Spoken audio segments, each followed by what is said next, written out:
Well, good morning, everyone. Wonderful to see you this morning.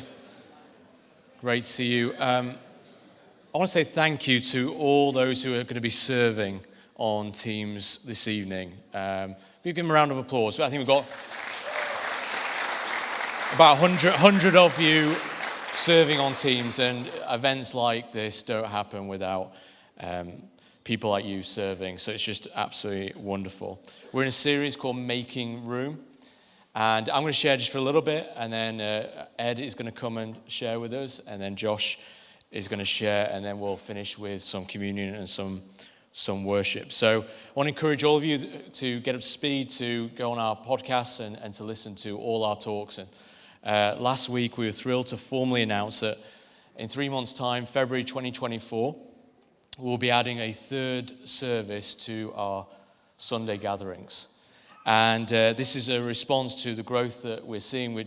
God is initiating it, and we're just responding in faith to what he's doing among us. And so the times of the three services are going to be 9:30, 11:15, and 6 p.m. So really, really exciting, all that God is doing with us. The 6 p.m. will continue to be in term time. So that works out about 7 months of the year, and we'll continue with that. There'll be kids and youth at both the two services in the morning. There'll be a repeat for adults, kids, and youth. And this week, if we've recovered from the bonfire night, we will be sending a survey around the church to try and help us work out roughly which service you will be attending. And with that will be a couple of other questions that will just help us. This primarily is a gift to Rachel and the team with Kids Church and Youth Church, just working out in terms of leaders, teams, safeguarding ratio. So if we could please respond to that survey, that would be fantastic. This is a wonderful thing as we respond to the Lord's leading among us and the grace that he is working in and through us as people are coming here and finding home here at the Whole Vineyard Church. And so primarily what are we doing? We're making room. We're creating space so that more people can come. And week by week, and some of these stories you can tell later, and I can't tell them even today, but just in this last week, some of the stories are so powerful, so beautiful, what God is doing in our community. And just literally, Jesus is changing and transforming people's lives from the inside out. Amazing stories. And that's because we've created room, and as we create more room, can I just say, church, that all that we see among us is just the beginning. Okay, the City Carols is great, but I think we'll probably have to book it again next year just for our church. And then I keep getting it wrong, it was the bonus arena, what's it called now? Connexon. Have I said that right? Okay, maybe not. That big thing in the city centre, which is I think 3,500 seater. Originally, I was going to book that, and it's quite expensive, and I just felt with everything going on, the cost of living crisis, that we'd start with the City Hall. But I think I'm aiming for that 2025. Okay, so put that in your diary. And so, God is so inconvenient. Can I just say that? I was just walking towards Primark, and I felt like the Holy Spirit just whisper, you're gonna fill that place. And I'm like, I'm having a day off. You're not allowed to talk to me on my day off. It's a Friday. I'm going to Primark. But anyway, there we go. And so it's God's sense of humor. And so, but he just drops things in our hearts, and look what he is doing among us. So I'm really excited for the next chapter for us as a church, that many, many more people will find Jesus, and how wonderful that over 3,000 people from our community will be here tonight and to see church. And so last week I unpacked more of the vision, kind of the why we're making room. And this morning, just practically, I want to respond to some of the whats. And so what I did is I created some of the questions. If I was you, sat where you are, and I have some questions for me and my family, then here's a few things that I jotted down. And we're working through, we've got 3 months to iron out the creases, to work on the detail. And we've done a lot of work behind the scenes. We've been working hard at this for over 6 months with staff and teams and various other people. So the first question I thought to myself is, will the feel of our Sunday services be different? Will the feel of our Sunday services be different? And I think it's really important to say to you that we want to retain those things that are the main and plain, front and center, the things that really are of high value to us, the things that are precious to us in our Sunday gatherings. Okay? And so there are essentially 4 things. Worship, highest priority. I think God is saying and speaking to us actually about worship. I could feel it this morning. Just, we know, and I'll unpack this probably the new year a little bit, worship is our whole lives, okay? It's giving our whole lives over to God because He is worthy. He is worthy of our everything. But in our gathered, communal, sung response to how good He is, we sing songs. And such a beautiful, I was talking to Josh saying, can we extend the worship this morning? How can I get out of speaking and let's just worship for the rest of the morning? That's, Jesus is everything. He is who we're here for. We're here for nothing else but Him. And so we're so caught up with Him. We're so in love with Him. We're so passionate by Him and all that He's done for us. And so we don't want to water down or filter down in any way our sung worship. Ministry is really important. The ministry and the presence of the Holy Spirit. And that people encounter Him throughout the whole service, but also have time to respond and to have prayer and to see what God is saying to us. The teaching of God's word. Never have we needed, in the time that we're in, the centrality of God's word. I've worked really hard to spend time on this series because I want every single person to be on this journey with us. I don't want anyone to miss out. We all respond to change in different ways. And so it's really important that we take the 5 weeks that we're taking over this series so that everybody feels that they've digested what God may be saying to us as a church. But I do miss just being in the Bible and just being in books of the Bible and working through the verses and the chapters, because that's how God speaks. That is our plumb line. That is our daily bread, His word. And how do we create a hunger for God's word? We do that by teaching God's word in our church and in our community and in our culture. And never before have we needed the centrality of God's word. And in a world of relativism where there's multiple, in inverted commas, truths out there, and how we feel, and Sarah Coop and Josh last Sunday evening did a great job on this about, in terms of our good question series. Can I trust my feelings? And for many of us, our truth is our feelings, but that's just not discipleship. That's not how God wants us to live our lives. That there is an absolute truth, and it's based in the Bible. And we're completely and utterly, unashamedly, unapologetically going to talk about that. Is that we will not move with the times, we will not move with the culture. That what God said 2,000 years ago still works today.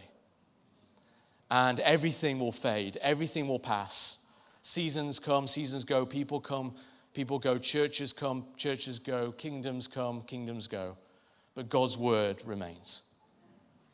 And everything we say, even in our best guess, even prophetically, do you know what? That always has to line up with God's word.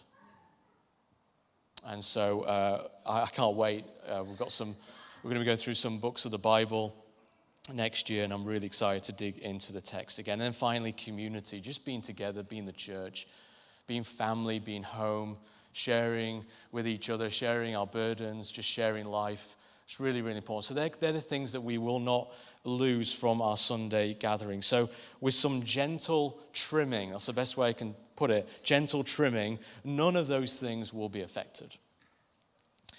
And we think with a more disciplined eye on the clock, we can trim maybe 20 minutes off our morning services. And so that's through making our sermons, you'd be glad to know, a little bit more punchy and concise. I'm very good at waffling. It's a spiritual gift that I have. And our notices as well, less envisioning. We're already looking at how we can communicate well through various means and forms about what's going on in the life of the church without using kind of notices as an envisioning point, but just really as here's a couple of things that are happening in the life of the church. And then we're also getting an enabling team trained at the moment, and this will, at the end of the formal service, we'll have people who are trained to pray for you. And that will work out somewhere probably at the back of the auditorium where people can have a bit more focused prayer for whatever you're going through. If you need healing, freedom in an area, just somebody just to pray with you, stand with you, weep with you. That's what we're here for as family. The second question is, what about connecting with people? So you may think, well, look, with there being 2 services in the morning, I won't obviously see everyone. And I think that's something that we just need to maybe take a step back maybe from the emotion of that and think through those things objectively. So there will be 3 moments to kind of gather for coffee and to connect with people. So before the 9:30, there'll be coffee and tea available. After the 11:15, there'll be time to gather. But most importantly, this is what we want to encourage you to do, is that after the 9:30 and before the 11:15, there will be at least half an hour for us to connect. And so we want to encourage you to, if you come to the first service, to stay on. And for those of you who want to come to the second service, to come early. Now, the reality is that none of us will probably do that, because we'll just turn up at 2 minutes before we start, just like usual. And so that's the reality, and that's absolutely fine. But can I encourage you to kind of to think about being a blessing to somebody else? The greatest gift on a Sunday is yourself to another. If you're missing, then somebody else, I believe, is missing out. And so actually, God may be speaking to you and you have a timely prophetic word for someone, or just to give someone a hug, or just connect with someone. Say, we're so thrilled you're here. That's why in Hebrews it says, don't give up in the habit of being together. Because the greatest encouragement and the testimony and witness to the resurrected Christ is you and I being here on a Sunday together like this. That we get to look at each other and go, after the week you've had and after the week I've had, we made it. And I'm still here and I'm still alive and Jesus is still on the throne. And what a beautiful thing. We can sing together, we can pray together, we can be under God's word together, we can hear God together collectively. But the greatest encouragement, you are trophies of grace. If you just come here this morning and everything within you didn't want to come this morning, you are a trophy of grace.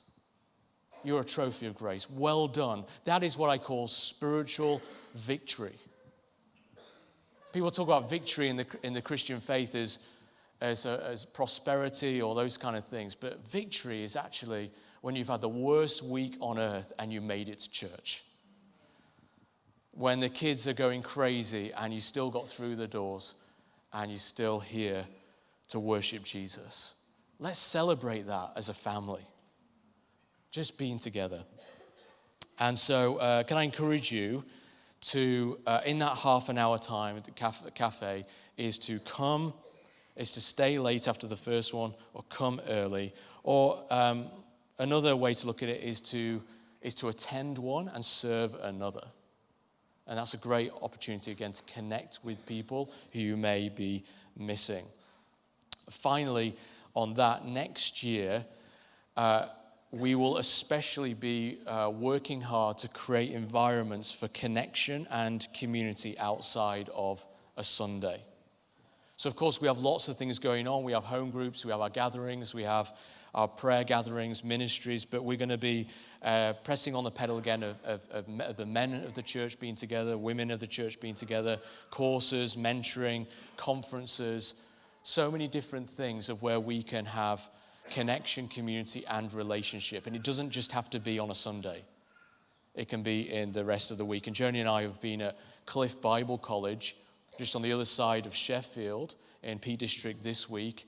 And we've been talking to the team there about, over the next 2 years, hiring that place over a variety of weekends for a variety of gatherings for us as a church to connect. And so really, really excited about that, and we'll update you more with that in the new year. You may think, okay, well, if I stay late and people come early for the second service, won't it get pretty hectic again? Yes, we're going to work really hard on creating some spaces. We do have ideas in terms of traffic flow, and also on the car park, we'll have a system that will be fantastic. And then I mentioned, I think it was last week, that we've been given K3, the car park there next to the police station, which is extra parking for us. But we've got ideas for having a permanent marquee that's heated, also near the doors over there in the cafe, if we get too full again in the cafe that we have there. So lots of ideas. We've got plan A's, B's, C's, D's, everything. So we will adjust as we flow. The third question is, how do we ensure we don't have one large service and one small service? The truth is, we can't control that. We may have this again at one service and one person, me, at the other service, which is fine because I've always wanted to lead worship again. I'm very good with 4 chords. So I'll have a great time if no one else will. And the reality is that we're creating space to create space to fill again. In many respects, it's kind of like church planting. But I don't think that will happen because most of the case studies we've looked at, and we've talked to other churches and other vineyards around the country who have done this, it doesn't tend to happen. You may have a 60-40 split, but it tends to be pretty even. You have the freedom to choose. And for some, you may want to come early and then be out of here by 11:15. And as I said last week, I'm off to Bridlington for the day. Fantastic. Get the whole day just to do something else. And that will be a gift to you. For others, you'll want that lie-in that you've been desperate for. And so you get to come to church a little bit later. And as I said last week, if we feel that we need to adjust the times, maybe put a 9:15 or an 11:30, we can do that. Again, the survey will help us. That's why it's really important that you fill that in. Again, that is why we're also doing a full program for kids and youth, exactly the same. And I think also talking to a number, even my friends, who may have kids who go do swimming lessons, there's sport that happens on a Sunday. And so, again, giving a couple of options on a morning, I think, will be helpful in terms of people's lifestyles. Fourthly, do we have everything that we need in order to do this? I would say that we do, but we're probably about 90% there. But we need the willingness of the church to step up to the challenge. We need your willingness to step up to the challenge. So mainly, in terms of our need, it comes down to people and to team and to serving. There are some costs to do this financially in terms of infrastructure, staffing, and some adjustments that we'd like to take. But we're going to be talking a bit about that next week. And so we want to do things really, really well. Here's the main point I want to say. We do not want to be overworking people. It's really important. My team would hopefully tell you this. I hope they'll tell you this. Is that for Joni and I, what is absolutely a priority for us? Jesus? That might be. Shut up, John. Ed and Josh need to come up. I don't know. But I'm on a roll now. Well-being, emotional health of leaders is absolutely paramount. 2 reasons why we know now this is, 2 or 3 reasons we now know this is really important. COVID taught us some lessons, some redemptive lessons that being busy for busy's sake is just not good. What Jesus is after is fruitfulness. And actually doing just a few things really, really well is a gift. Secondly, Joni and I, maybe caught up with our story, is that we had 3 months, we had a sabbatical for 3 months due to burnout. It was my burnout. And Joni helped me through that. And I learned a lot of lessons through that. And I never want to go through that again, go to those places again. I spend many weeks helping other pastors not repeat the mistakes that I made. And so not being overworked is really, really important. Hard work, good stress is all positive. Okay, so we're to work hard. The Bible's really clear on that. But we're to have good margin. We're to commit to having a healthy soul, healthy emotions, be healthy mentally, healthy in our bodies.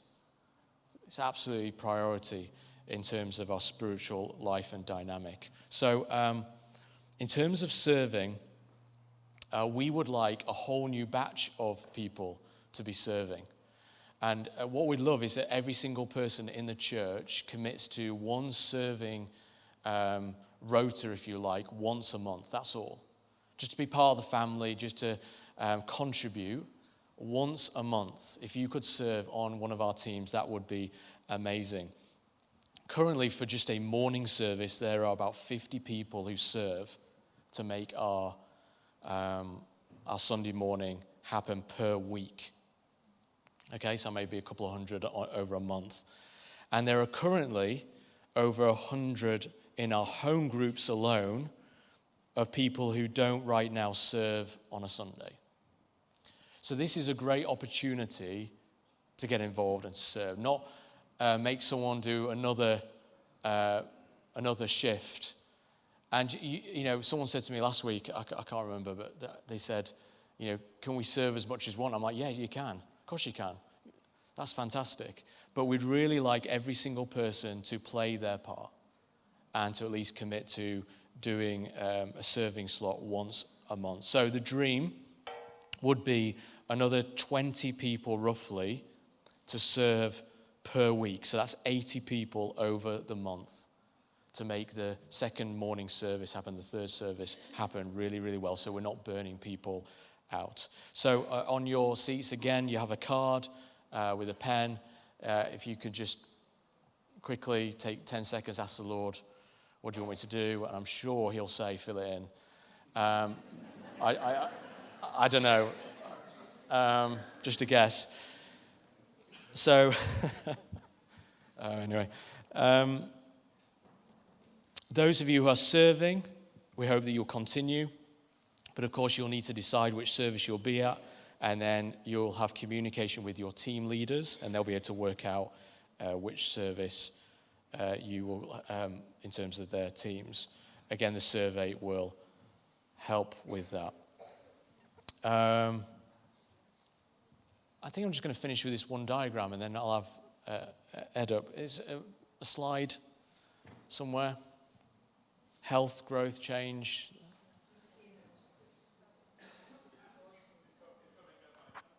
It's coming. Okay. Help. There we go. Thanks, guys. Maybe obey God's with an E just for future reference. I was on holiday this week. Health.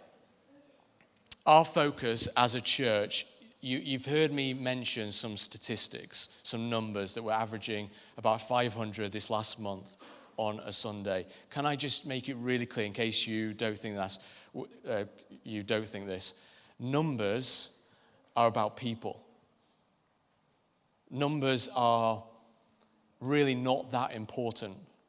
And churches obsess about numbers.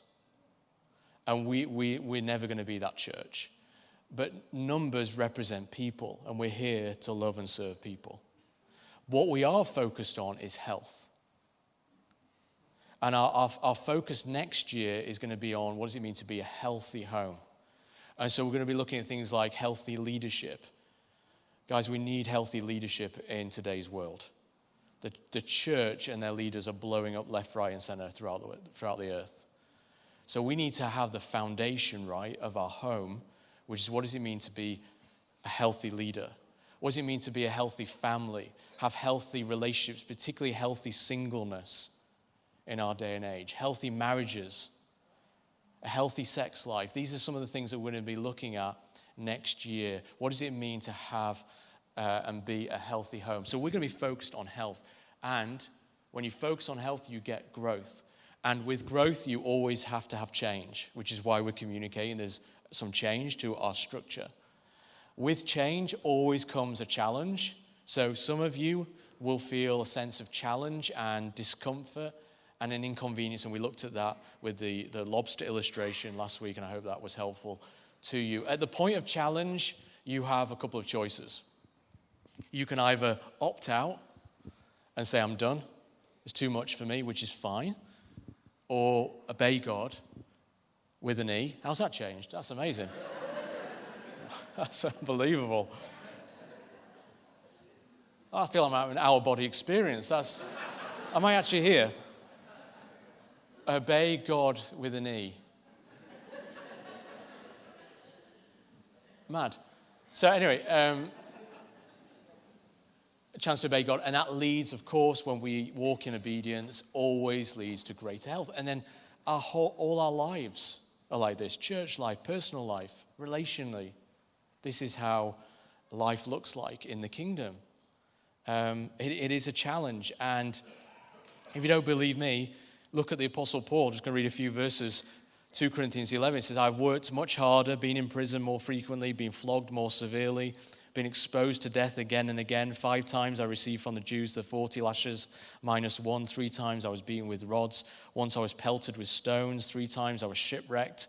I spent a night and a day in the open sea. I've been constantly on the move. I have been in danger from rivers, in danger from bandits, in danger from my fellow Jews, in danger from Gentiles, in danger in the city, in danger in the country, in danger at sea, in danger from false believers. I've labored, toiled, I've gone without sleep. I've known hunger, thirst, I've gone often without food.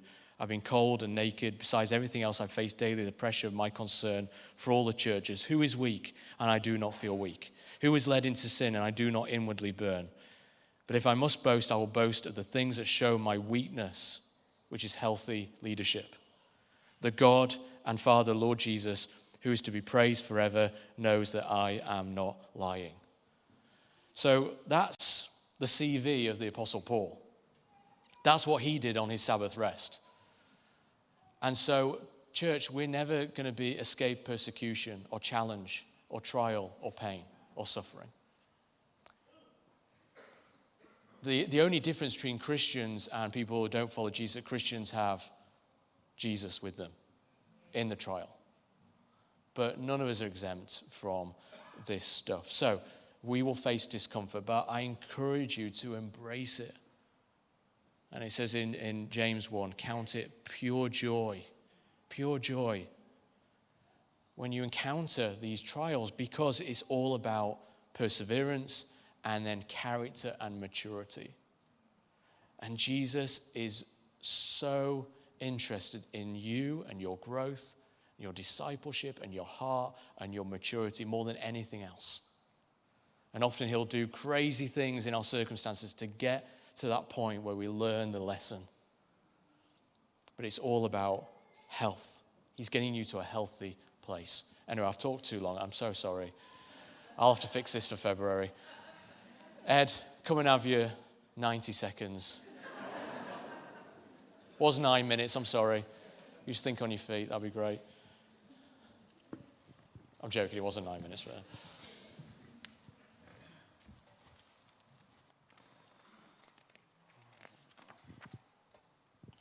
Well, good morning.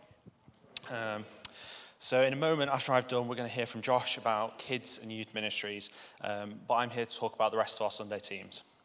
It was only after John asked me to share about our Sunday teams that I realised I've had the privilege of serving on nearly all of them, with the exception of the worship band, which isn't where my gifting lies. But that's what it is a privilege to serve. So here's the elevator pitch, the one sentence why. We're adding an extra service, we're making room for more, and we need everyone in our family here to get involved. As we make room, we need the people that are here and who have found home to kind of get involved and cultivate a radical welcome for those who are yet to find it. But the elevator pitch would be selling the vision short. Our vision is for so much more. Making room is about creating space for new people, yes. But it's also about creating space to equip every single person here, not just to spectate, but to participate in what God is doing in our church and in our community. Joining a team is so much more than filling a rota space. It's stepping into God's story by embodying the heart of Jesus, which is to serve, and what a privilege that is. If we want our church to be a place where people come to experience home, a welcome, an environment that imparts dignity and value, beauty and creativity, compassion and healing, we need to make room for everyone to play their part. Imagine what could happen if everyone in this family, all the different cultures, the stories, the histories, all the different gifts, callings and personalities, imagine if everyone who calls Hull Vineyard home said, I want to offer what God has given me to bless this city and bring heaven to earth. Imagine what could happen. I know there are many of us here that are just waiting to be asked. That was me. So here it is. Would you consider joining in? Consider playing your part. You're valuable, you're needed. You bring something to the table that nobody else does. So we'd love to encourage everyone that calls this place home to serve at one service, one Sunday, once a month. That's it. Just one service, one Sunday, once a month. It's not a lot. If you're new to church and we've never met, there's a place for you. You can immediately join the car parking team, the welcome team, or the cafe team. Everyone can start there. Or maybe you've been here a while and not get involved yet. Now is the time. Maybe you have specific gifts and passions that God has placed on you. You're an excellent musician, you're passionate about sound or media, or you're a professional barista. There's room for you. Would you love to get involved? Join a team and step into God's story. Going to 3 service is an incredible opportunity to make room for people that have never served before to find a place to contribute, to give themselves to others, to love and bless those around them, to sacrifice a bit of time and energy in order to build God's house here in Hull. There are lots of people in this room who haven't yet found their place here. Joining a team is one of the best ways that you can call this place home and become part of something bigger than yourself. So today I invite you to grab the Serve Home card on your chair and consider joining a team. Thanks. Come on, Josh.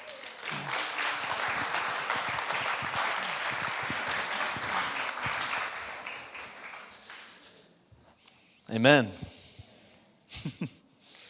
Stunning. This morning, I am Rachel. Rachel, sadly, is poorly, so we're praying for you, Rach.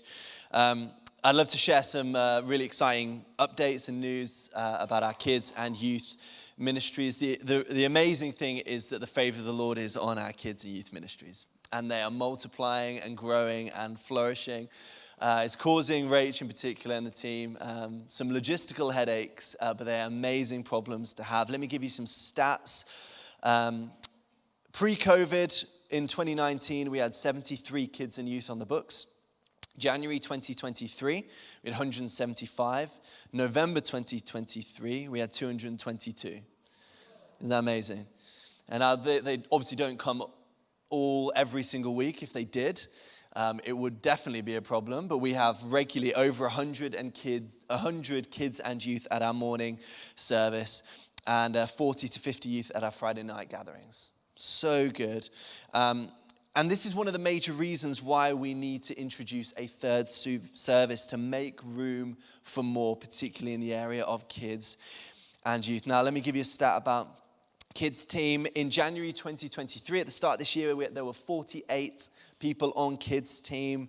November 2023, we now have 69, including those currently going through the DBS and safeguarding training stuff. So we've been intentionally growing the team in order to get ready for the third service, but we do need some more. We actually need a minimum of 12 more before we go live in February. We have 11 on the youth team, but we would love another 4. So that's kind of some numbers and some stats. Let me share a little bit of heart. If you've ever been to one of our dedication services, you'll know that the parents make promises. But you'll also know that the church as a family make promises. We make a promise to be part of raising the kids in our community, raising sons and daughters in this house. It's so important that we view the children and young people as family. and a whole church responsibility, whether it is through serving on kids' team or befriending families or committing to regularly pray for our children. You know that famous proverb which says it takes a village to raise a child. It's so true. It's so true. And Whole Vineyard Church being home means being family and everyone pitching in to help raise the next generation of world changers. Whole Vineyard Church being home as well means, and a family means that we don't use the word kids work and youth work. Those of you that have been around Rach and the team and us on staff, you'll know that we don't like that phrase. We appreciate it. It is hard work at times, but we don't see them as work. We don't want children to come to church thinking, oh, I am work today. Work can and should be positive, but actually in this context, it carries a negative connotation, a duty, rather than a delight, something to get through and be endured. We are actually providing church for our kids and young people. And what happens in their groups through there this morning is no less important than what happens in the adult service. We cherish each and every one of them, and it's our desire that we can play a fundamental, significant part in introducing them to Jesus and forming strong foundations for their life ahead. That's not to say that being on kids and youth team isn't challenging and requires dedication and energy. It definitely does. However, as with most ministries in our church, the commitment we are asking for is really to be willing to serve, as Ed said, one service, one Sunday, once a month, or just a maybe Friday night if you want to be on youth team. We know, don't we, that childhood and through the early teenage years is the most effective window for people responding to the gospel. A recent study showed that 80% of people receive Christ between the ages of 4 and 14. That's so huge. I've got a daughter, Ivy, and there's nothing I want more for her than to come to know Jesus.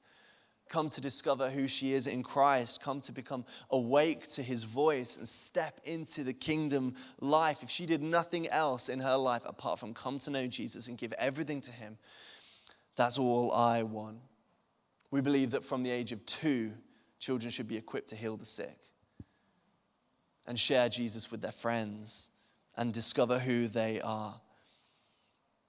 Let me end with a vision that we got from another Vineyard pastor, but it sums up our heart. It says this: in our children's ministry, there are doctors, there are teachers, there are politicians, there are rock stars, there are journalists, there are pastors. Obviously, none of them are working in those jobs right now because their average age is 7. But isn't it amazing to think about where these children are going to go? And our job is to, every single one of these children, introduce them to Jesus and then bring them week by week into the presence of God and introduce them to the power of God so that when they are becoming everything God has called them to be, they're not only on fire for Jesus when they're children, but they are burning for Jesus in the places of influence where they grow up. So we've been praying and thinking. We obviously don't want just anyone to join our children's ministry because it's way too important for that. But we've been praying, fasting, and seeking the Lord. And we were wondering if you would consider serving in our children's ministry. If you are here this morning and you feel a stirring, a burning, like I need to get involved. I've been sat on the sidelines way too long. I'm passionate about seeing children raised up to be all they're called to be. We would love for you to go on the journey of joining our kids and youth ministries. So you can speak to some of the team that are out there, some of our welcome team, let them know that you're interested, or you can ping us an email, hello@wholevineyard.co.uk. We want to build the team ready for the 3rd service. Isn't that exciting?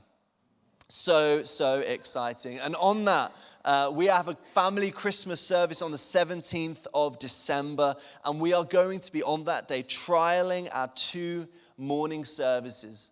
We're expecting huge numbers for our family Christmas service, so we're going to do 2 in the morning. We think people are coming mainly for the real-life reindeer and Mr. and Mrs. Claus, but it's going to be a brilliant morning, so get ready for that. Amen?